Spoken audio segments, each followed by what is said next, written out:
the indomitable spirit of the American people. And Chrysler has not only been an icon of America's auto industry and a source of pride for generations of American workers, it's been responsible for helping build our middle class, giving countless Americans the chance to provide for their families, sending their kids to college, saving for a secure retirement. It's what hundreds of thousands of auto workers and suppliers and dealers and their families rely on to pay their bills in communities across our industrial Midwest and across the country. It's been a pillar of our industrial economy, but frankly a pillar that's been weakened by papering over tough problems and avoiding hard choices.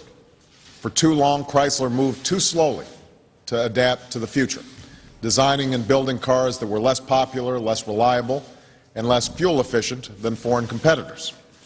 That's part of what has brought us to a point where they sought taxpayer assistance.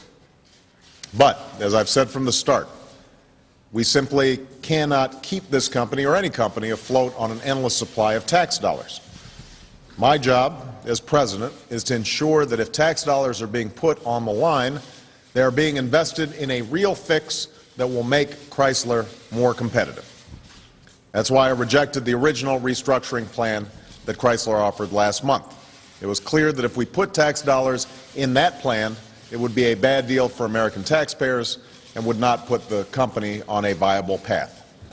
But it's also clear that if Chrysler was able to form a partnership with the international car company Fiat, there was a chance Chrysler could have a bright future. After consulting with my auto task force, industry experts, and financial advisors, I decided to give Chrysler and Fiat 30 days to reach an agreement. The standard I set was high. I challenged them to design a plan that would protect American jobs, American taxpayers, and the future of a great American car company. But over the past month, seemingly insurmountable obstacles have been overcome. And Chrysler's most important stakeholders, from the United Auto Workers to Chrysler's largest lenders, from its former owners to its suppliers, have agreed to make major sacrifices. So, today, I am pleased to announce that Chrysler and Fiat have formed a partnership that has a strong chance of success. It's a partnership that will save more than 30,000 jobs at Chrysler and tens of thousands of jobs at suppliers, dealers, and other businesses that rely on this company. It's a partnership that the federal government will support by making additional loans that are consistent with what I outlined last month. As part of their agreement, every dime of new taxpayer money will be repaid before Fiat can take a majority ownership stake in Chrysler. In addition, considering Chrysler's extensive operations in Canada, the government of Canada is also committing resources to ensure that Chrysler has a chance to succeed, and we're working closely with them. It's a partnership that will give Chrysler a chance not only to survive, but to thrive in a global auto industry. Fiat has demonstrated that it can build the clean, fuel-efficient cars that are the future of the industry, and as part of this agreement, Fiat has already agreed to transfer billions of dollars in cutting-edge technology to Chrysler to help them do the same. Fiat's also committed to working with Chrysler to build new fuel-efficient cars and engines right here in America. Now, this partnership was only possible because of unprecedented sacrifices on the part of Chrysler's stakeholders who are willing to give something up so that this company and all the men and women whose livelihoods depend on it might see a better day. Chrysler's management, and in particular its CEO, Robert Nardelli, have played a positive and constructive role throughout this process. The United Auto Workers, who had already made painful concessions, agreed to further cuts in wages and benefits, cuts that will help Chrysler survive, making it possible for so many workers to keep their jobs and about 170,000 retirees and their families to keep their health care. Several major financial institutions, led by J.P. Morgan, agreed to reduce their debt to less than 1/3 of its face value to help free Chrysler from its crushing obligations.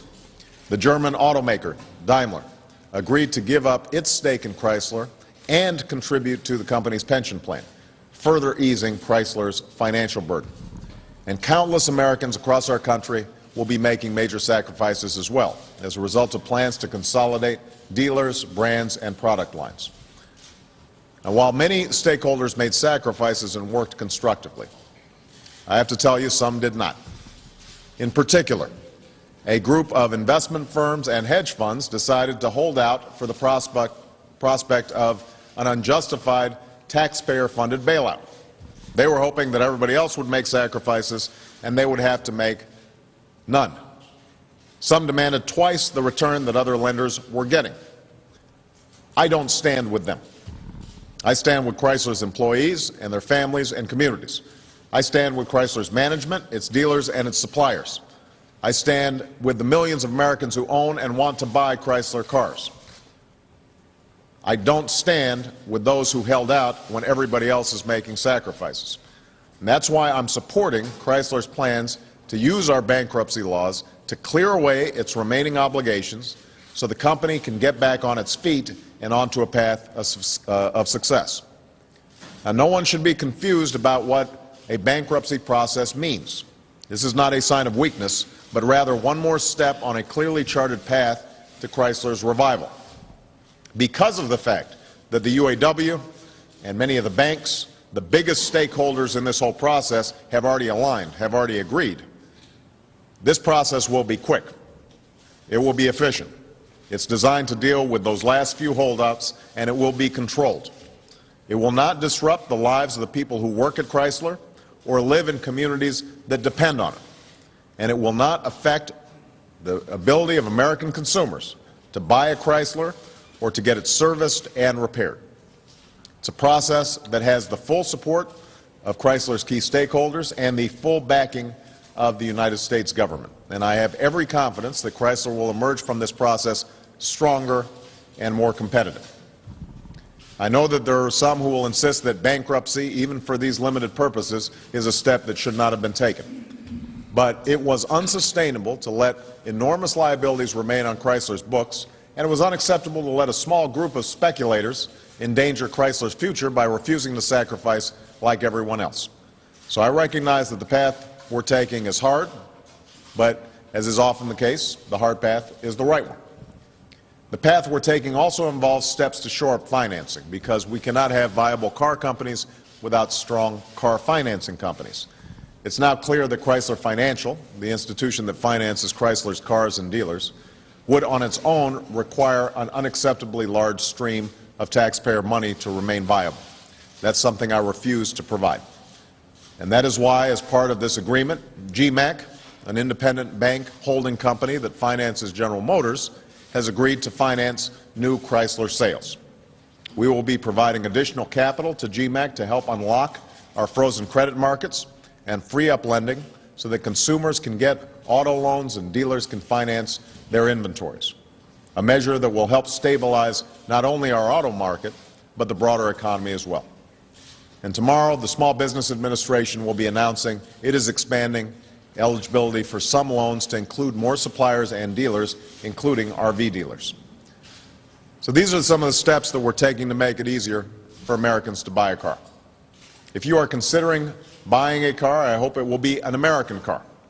I want to remind you that if you decide to buy a Chrysler, your warranty will be safe because it is backed by the United States government. And to further boost demand for autos, we are working to accelerate the purchase of a federal fleet, and we're also working with Congress on fleet modernization legislation that can provide a credit to consumers who turn in old cars and purchase cleaner, more fuel-efficient cars. Now, as pleased as I am about today's announcement and about the opportunity Chrysler has to remake itself, we know that far too many Americans and far too many communities are still struggling as a result of layoffs, not only at plants that produce cars, but at the businesses that produce the parts that go into them and at the dealers that sell and repair them. And that's why, as I discussed the last time we gathered here to talk about autos, I've named Ed Montgomery to be the Director of Recovery for Auto Communities and Workers. Ed will be traveling to Michigan next week with representatives from all the key government agencies represented here, reaching out to our hardest hit areas, cutting through red tape, ensuring that the full resources of the federal government are getting to the workers, the families, and communities that need it the most. Now, these are challenging times for America's auto industry and for the American people. But I am confident that if we as a nation can act with the same sense of shared sacrifice and shared purpose that's been shown by so many of Chrysler's stakeholders, if we can embrace the idea that we're all in it together, from the Union Hall to the boardroom to the halls of Congress, then we will succeed not only with Chrysler, we will not only see our American auto industry rise again, but we will rebuild our entire economy and make the 21st century another American century. We have made great progress. We can make great American cars. Chrysler and GM are going to come back. And I am very confident that we're going to be able to make, once again, the U.S. auto industry the best auto industry in the world. And I want to thank my entire auto team who worked so diligently on what I consider to be a much better outcome than it looked like we were going to see 30 days ago. Thank you very much, everybody.